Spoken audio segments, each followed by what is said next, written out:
Deer class 12 এর student, তোমাদের third সেমিস্টারের পরীক্ষা শুরু হতে চলেছে সেপ্টেম্বর মাসের 21 তারিখ থেকে। আর 21 তারিখে রয়েছে তোমাদের বাংলা পরীক্ষা। আজ তোমাদের জন্য গুরুত্বপূর্ণ 25টা প্রশ্ন এনেছি আদরিণী গল্প থেকে। তোমরা জানো আদরিণী গল্পে 8টা এমসিকিউ থাকবে, তাই সময় নষ্ট না করে সরাসরি আমরা চলে যাব। কিন্তু একটা গুরুত্বপূর্ণ কথা বলি, তোমাদের অবশ্যই গল্পটাকে ভালো করে রিডিং করতে হবে। যদি রিডিং ভালো করে না পারো তাহলে কিন্তু তোমরা কোনো এমসিকিউ অ্যাটেন্ড করতে পারবে না, তোমাদের সব ডাউট থেকে যাবে।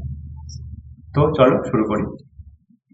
তোমাদের প্রথম প্রশ্ন, যে দুজন ব্যক্তি জয়রাম বাবুকে নিমন্ত্রণের খবর দিতে গিয়েছিলেন তাদের একজন নগেন ডাক্তার আর অন্যজন কে ছিলেন? ক কুঞ্জবিহারী বাবু, খ বনবিহারী বাবু, গ নিকুঞ্জ বিহারী বাবু, ঘ বিপিন বিহারী বাবু। সঠিক উত্তর তোমরা জানো, ক কুঞ্জবিহারী বাবু।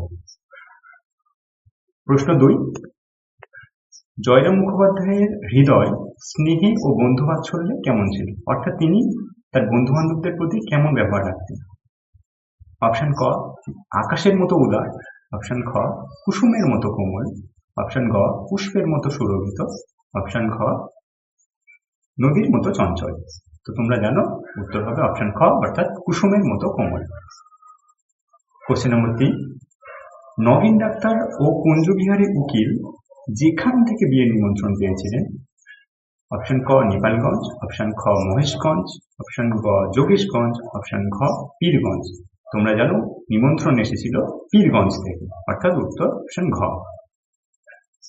নেক্সট কোশ্চেন 4, জয়রাম মুখোপাধ্যায় যেদিন ঘটা করে আহ্নিক করতেন, অর্থাৎ তিনি যেদিন দৈনিক পুজো খুব ঘটা করে করতে পারতেন? অপশন ক শনিবার, অপশন খ রবিবার, অপশন গ মঙ্গলবার, অপশন ঘ বৃহস্পতিবার। তিনি যেহেতু কাজকর্মে ব্যস্ত থাকা মানুষ ছিলেন, রবিবারে বেশি সময় পেতেন, ছুটির দিন থাকতো, তাই তিনি রবিবারে বেশি ঘটা করে পুজো করতেন, তাই উত্তর হবে অপশন খ রবিবার। নেক্সট কোশ্চেন, এস্টেটের মহারাজের নাম কি ছিল? ক নরেশচন্দ্র রায়চৌধুরী, খ নরেন্দ্র রায়চৌধুরী, গ তপেশচন্দ্র রায়চৌধুরী, ঘ নগেন্দ্রনাথ রায়চৌধুরী। তোমরা যারা পড়েছো তোমরা জানো মহারাজ অর্থাৎ যার থেকে হাতি পাওয়ার কথা ছিল তার নাম ছিল নরেশচন্দ্র রায়চৌধুরী, অর্থাৎ ক। নেক্সট কোশ্চেন 6, জয়রাম মুখোপাধ্যায়ের আদি নিবাস কোথায় ছিল? অর্থাৎ জয়রাম মুখোপাধ্যায় কোথাকার আদি নাগরিক ছিলেন? অপশন ক বরিশাল, অপশন খ খুলনা, অপশন গ যশোহর, অপশন ঘ ঢাকা। তোমরা পড়েছো তিনি বাংলাদেশের যশোহর বা যশোর থেকে কলকাতায় এসেছেন, তাই উত্তর হবে যশোর। প্রশ্ন 7, প্রথমবার মুক্তারি করতে আসার সময় জয়রাম মুখোপাধ্যায়ের সঙ্গে একটি ক্যানভিসের ব্যাগ ও একটি ড্যাশ ছিল। অর্থাৎ তিনি যখন প্রথম যশোর থেকে এখানে আসেন তখন তার সঙ্গে একটি ক্যানভিসের ব্যাগ ছিল, আর একটি কি ছিল? ক রয়েছে অপশানে পিতলের ঘটি, খ পিতলের থালা, গ কাঁসার ঘটি, ঘ ভগবত গীতা। তোমরা যারা পড়েছো তোমরা জানো তার সঙ্গে একটা পিতলের ঘটি ছিল, তাই অপশন ক। নেক্সট কোশ্চেন, একটি মাদি হাতি আছে, কার কাছে হাতিটি ছিল? অর্থাৎ হাতির যখন খোঁজ করা হয়েছিল হাতিটি কার কাছে ছিল? অপশন ক উমাচরণ লাহিড়ী, অপশন খ হরিচরণ মুখার্জি, গ উমাচরণ চৌধুরী এবং অপশন ঘ উমাচরণ ব্যানার্জি।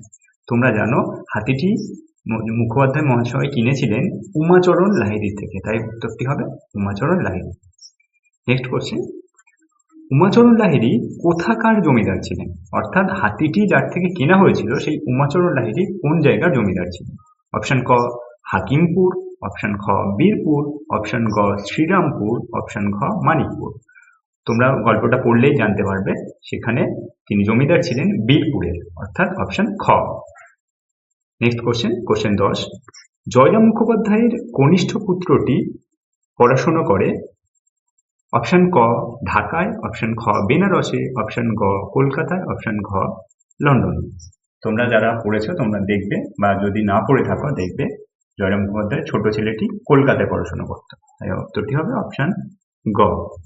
নেক্সট কোশ্চেন, মুখোপাধ্যায়ের পীড়িত জ্যৈষ্ঠ পুত্রের চিকিৎসায় কমপক্ষে খরচ হতো, অর্থাৎ তার যে অসুস্থ হয়ে যাওয়া ছেলে ছিল তার অসুস্থ ছেলের জন্য কত টাকা খরচ হতো? তার অসুস্থ ছেলের জন্য খরচ হতো, অপশন রয়েছে অপশন ক 2-3 টাকা, অপশন খ 3-4 টাকা, অপশন গ 5-7 টাকা এবং অপশন ঘ 9-10 টাকা। আচ্ছা, সঠিক উত্তরটি হবে অপশন গ 5-7 টাকা। Next question number 12। জয়রাম মুখোপাধ্যায়ের জ্যৈষ্ঠ পৌত্রী কল্যাণী পদার্পণ করেছিল, অর্থাৎ তার যে বড় নাতনি ছিল তার নাম ছিল কল্যাণী, তার কত বছর বয়স হয়েছিল? অপশন ক 10ম বর্ষ, অপশন খ দ্বাদশ বর্ষ, অপশন গ 13শ বর্ষ, অপশন ঘ 15শ বর্ষ। তোমরা যারা পড়েছো তোমরা জানো তার 12 বছরে সে পদার্পণ করেছিল, অর্থাৎ তার 12 বছর বয়স হয়েছিল। উত্তর অপশন খ দ্বাদশ বর্ষ। নেক্সট কোশ্চেন, কল্যাণীর বিয়েতে পাত্রপক্ষ কত টাকা দাবি করে? অর্থাৎ কল্যাণীর বিয়ের সময় তার বরকন স্বরূপ কত টাকা চাওয়া হয়েছিল? অপশন ক 2000 টাকা, অপশন খ 2500, অপশন গ 3000, অপশন গ 5000। সঠিক উত্তরটি হবে অপশন ক 2000 টাকা। পরের কোশ্চেন, বামুনহাটের মেলা কি উপলক্ষে হয়? অপশন ক কার্তিক সংক্রান্তিতে, অপশন খ পয়লা বৈশাখে, অপশন গ চৈত্র সংক্রান্তিতে ও অপশন ঘ মকর সংক্রান্তিতে। তোমরা পড়েছ, জানো যে হাতিটি বিক্রি করার উদ্দেশ্যে নিয়ে যাওয়া হয়েছিল বামুনহাটে এবং সেটি ছিল চৈত্র সংক্রান্তি পর্বে, অর্থাৎ অপশন গ চৈত্র সংক্রান্তি। পরের প্রশ্ন, কল্যাণীর বিয়ের দিন স্থির হয়েছিল, অর্থাৎ কল্যাণীর বিয়ে কোন দিন হয়েছিল, কোন দিন হবে বলে কথা হয়েছিল? অপশন ক 6ই জ্যৈষ্ঠ, অপশন খ 8ই জ্যৈষ্ঠ, অপশন গ 10 জ্যৈষ্ঠ এবং অপশন ঘ 12ই জ্যৈষ্ঠ। সঠিক উত্তরটি হবে 10ই জ্যৈষ্ঠ, অর্থাৎ অপশন গ।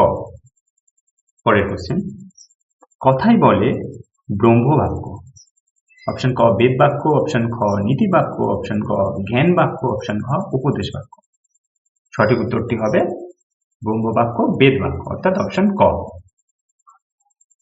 17 নম্বর কোশ্চেন, বামুনহাটে বিক্রি না হওয়ায় আদরিণীকে কোন মেলায় পাঠানোর সিদ্ধান্ত নেওয়া হয়?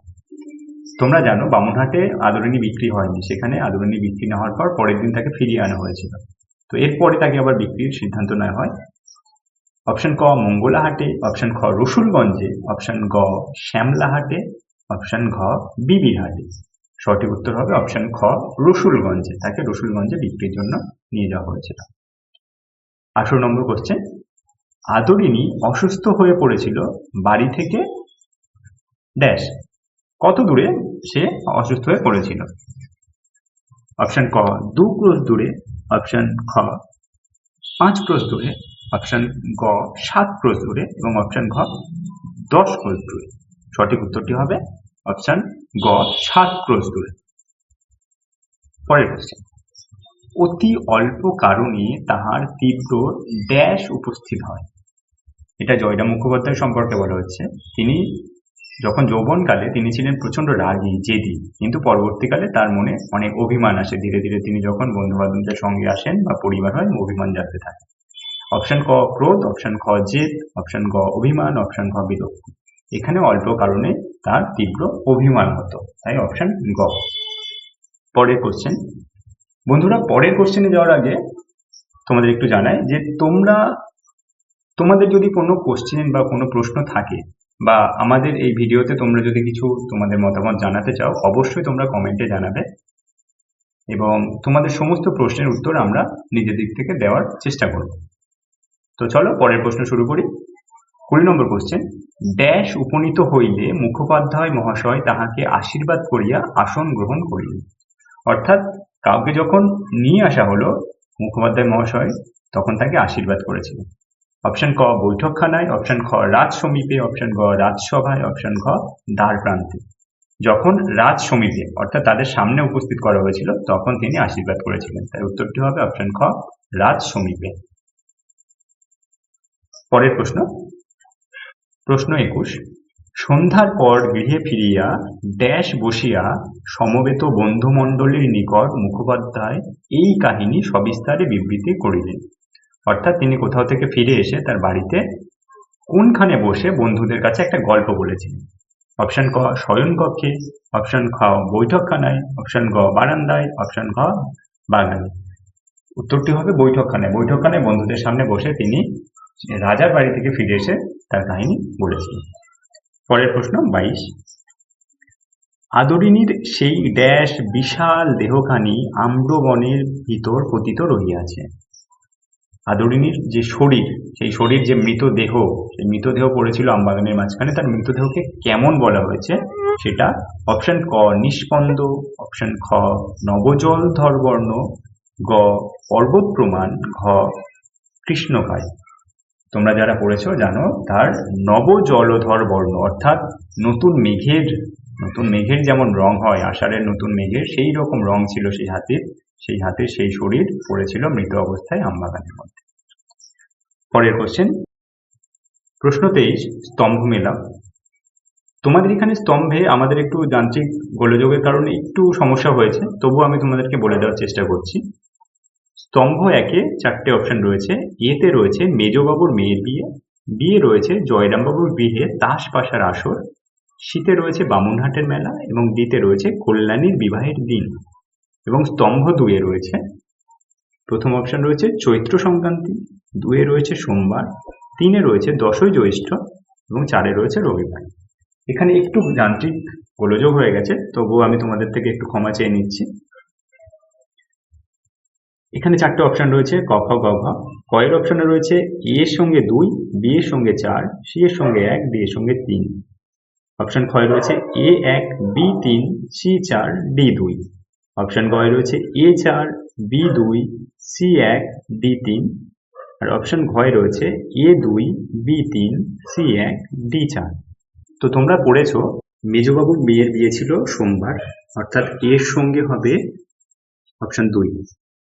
জয়রামবাবুর বিয়ে তাসপাশা খেলা হতো রবিবার, অর্থাৎ বিয়ের সঙ্গে হবে 4। বামুনহাটের মেলা ছিল চৈত্র সংক্রান্তিতে, অর্থাৎ সি হবে 1। এবং কল্যাণীর বিয়ের দিন ছিল 10ই জ্যৈষ্ঠ, অর্থাৎ ডি হবে 3। তাহলে এখানে উত্তর অনুযায়ী তোমাদের হবে অপশন ক এ 2, বি 4, সি 1, ডি 3। পরের প্রশ্ন, ঘটনা প্রবাহ অনুযায়ী সঠিক বিকল্প, অর্থাৎ ক্রমান্বয়ে সাজাতে হবে কোন ঘটনা আগে কোন ঘটনা পর। আমি পরপর পড়ছি। 1 নম্বরে রয়েছে পরদিন বেলা 7টার সময় হস্তিনী আসিল। 2, হাতি আসা মাত্রই পাড়ার বালক বালিকারা বৈঠকখানার উঠোনে ভিড় করে দাঁড়ালো। 3, পত্রবাহক ভৃত্য ফিরিয়া আসিয়া বলিল হাতি পাওয়া গেল না। আর 4-এ রয়েছে শহর থেকে 2-3 ক্রোশের মধ্যে 2-3 জমিদারের হাতি ছিল। তোমরা জানো প্রথমে যখন নরেশচন্দ্রের কাছে তার চাকরকে পাঠিয়েছিল, চাকর এসে জানিয়েছিল যে হাতি পাওয়া যায়নি। তারপরে জমিদার মশাই জয়রাম মুখোপাধ্যায়ের কথা শোনেননি বলে জয়রাম মুখোপাধ্যায় জেদ করে বলেন তিনি হাতি কিনবেন। তাই হাতি কেনার জন্য খোঁজখবর শুরু হয়েছিল। তাই খোঁজখবর করে জানা গেছিল শহর থেকে 2-3 ক্রোশে 2-3 জন জমিদারের কাছে হাতি রয়েছে। এরপরে কি করা হয়, হাতিটাকে কিনে আনা হয় এবং হাতি দেখার জন্য বাচ্চারা এসে উঠোনে জড়ো হয়। তাহলে সেই উত্তর অনুযায়ী কেমন ভাবে এটা সাজানো হবে, প্রথমে সাজানো হবে 3, তারপরে হবে 4, তারপর হবে 1, 2, 3, 4, 1, 2, অর্থাৎ তোমরা দেখতে পাচ্ছ অপশন গ এই উত্তরটা সঠিক হবে। পরের কোশ্চেন, অর্থাৎ শেষ প্রশ্ন তোমাদের জন্য 25 নম্বর কোশ্চেন, বামুনহাটের মেলা ভাঙার পর রসুলগঞ্জের মেলা হয়। 2, রসুলগঞ্জের মেলায় যাওয়ার সময় জয়রাম হাতিকে রসগোল্লা খাইয়েছিলেন। 3, আদরিণীর মৃত্যুর পরে জয়রামবাবু মাত্র 1 মাস জীবিত ছিলেন। আর 4-এ রয়েছে রসুলগঞ্জের মেলায় যাওয়ার সময় আদরিণী চোখ দিয়ে জল পড়ছিল। এখানে সত্য মিথ্যা নির্বাচন করতে হবে। 4টেই আমি বাক্য পড়লাম, কোনটা সত্য কোনটা মিথ্যা আমরা দেখব। তোমরা যদি দেখো 1 নম্বরে যেটা রয়েছে বামুনহাটের মেলা ভাঙার পর রসুলগঞ্জের মেলা হয়। তোমরা জানো প্রথমে বামুনহাটের মেলা হয়, সেটাতে হয়ে যাওয়ার পরে রসুলগঞ্জের মেলা হয়, যেখানে দ্বিতীয়বার আদরিণীকে নিয়ে যাওয়া হয়েছিল। তাহলে এটা সত্য। অপশন 2-এ রয়েছে রসুলগঞ্জের মেলায় যাওয়ার সময় জয়রাম হাতিকে রসগোল্লা খাইয়েছিলেন। তাহলে তোমরা জানো যে শেষবার অর্থাৎ যখন রসুলগঞ্জে আদরিণীকে নিয়ে যাওয়া হয় তখন জয়রাম মুখোপাধ্যায় এতটাই দুঃখে কাতর ছিলেন যে তিনি হাতির সামনেই আসেননি। তাহলে এটা সত্য নয়, অর্থাৎ মিথ্যা। যে তিনি মিষ্টি খাইছিলেন এটা কোনো মতেই সত্য হতে পারে না। 3 নম্বর, আদরিণীর মৃত্যুর পরে জয়রামবাবু মাত্র 1 মাস জীবিত ছিলেন। এটাও তোমরা জানো, পড়েছো, অল্পের শেষেই রয়েছে তিনি মাত্র 2 মাস জীবিত ছিলেন। কোশ্চেনের মধ্যে সামান্য একটু হেরফের রয়েছে, 1 মাস নয়, কিন্তু তিনি 2 মাস জীবিত ছিলেন। অর্থাৎ এই লাইনে, অর্থাৎ 3 নম্বর যে লাইন, এটাও কিন্তু মিথ্যা বা ভুল। 4 নম্বর লাইন করবো, রসুলগঞ্জের মেলায় যাওয়ার সময় আদরিণী চোখ দিয়ে জল পড়ছিল। সে সত্যিই কাঁদছিল, অর্থাৎ সে তো একজন মানব চরিত্রের মধ্যে হয়ে উঠেছিল, তার মধ্যেও যেন একটা মানব চরিত্র ফুটে উঠেছিল। সে বুঝতে পেরেছিল সে আর কোনোদিনই ফিরে আসতে পারবে না, তাই সে কেঁদে ফেলেছিল, তাই এটাও হবে সঠিক। তাহলে সেই অনুযায়ী তোমরা দেখতে পাচ্ছ 1, 4 সঠিক, 2, 3 ভুল। তাহলে 1, 4 সঠিক, 2, 3 ভুল। তাহলে সেই অনুযায়ী অপশন ক 1 এবং 4 সত্য, 2 এবং 3 মিথ্যা। তাহলে বন্ধুরা তোমাদের জন্য হাতুড়িনি গল্পে 25টা সেরা কোশ্চেন আনলাম। তোমাদের এবারের পরীক্ষায় ভীষণ গুরুত্বপূর্ণ এবং এর থেকে তোমরা কমন পাবেই। তো যারা তোমরা তো পড়ছোই, তার সাথে সাথে তোমরা তোমাদের অন্যান্য বন্ধুদেরকে এটা শেয়ার করে জানিয়ে দিও, তাদেরকেও জানাও যে সঠিক প্রশ্ন এবং কমন পাওয়া প্রশ্ন তোমরা এখান থেকে পেতে পারো। ধন্যবাদ তোমাদেরকে। আমরা আরো একটা ভিডিও নিয়ে পরবর্তী পর্বে আসবো, তার জন্য ততক্ষণ তোমাদেরকে টাটা।